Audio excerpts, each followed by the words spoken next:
Bé, no ho podem dir millor, no? Estem en un bon moment, desitjàvem arribar bé de salut primer, tothom preparat per la Copa i tothom ho estarà.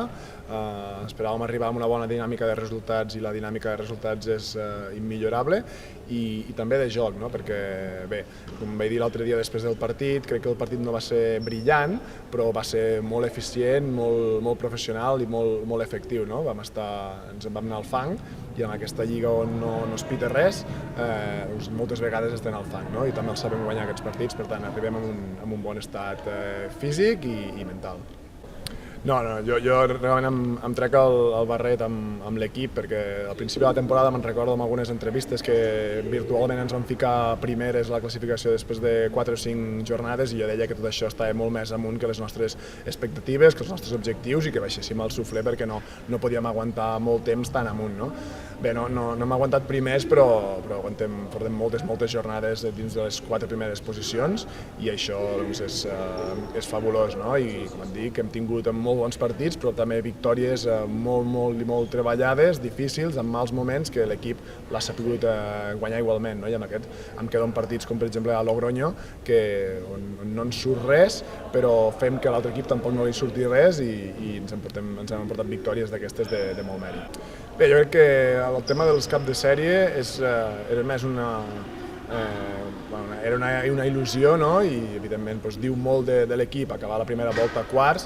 A partir d'aquí no podem dir que som favorits davant de Guernica o és igual que ens hagués tocat Saragossa o IDK, perquè són plantilles efectuades amb moltíssim potencial i on necessitem nosaltres sempre un molt bon partit per competir-lo, no?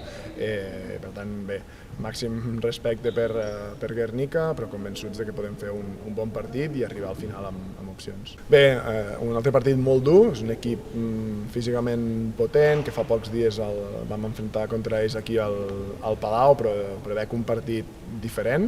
Ells fa allà una setmana, el no haver competit aquest cap de setmana, una setmana que el preparen, en tot cas s'emportarà el partit qui sigui capaç de jugar més minuts, no? o tot el partit amb un bon nivell, no? tant físic com a nivell defensiu i després qui tingui una mica més de sort amb els percentatges. Mira, nosaltres ens centrem en el que vam fer bé aquí a la Seu contra Guernica, que com dic, segurament el partit serà molt diferent, però l'equip va estar molt disciplinat en tancar espais de Jorklum, de Rousseau, després al joc interior el vam defensar molt bé, tant Roundtree com Tinara, com Berkanovic els hi va costar molt. Afegim a Hicks, que és una jugadora molt determinada ara mateix a Guernica, que l'haurem de tenir en compte. Si tot això ho fem bé, baixarem els punts de Guernica i estarem al partit, no? Per tant, sí, com dic sempre, depenem molt del nostre rendiment defensiu per guanyar el partit i per fer un bon partit amb atac.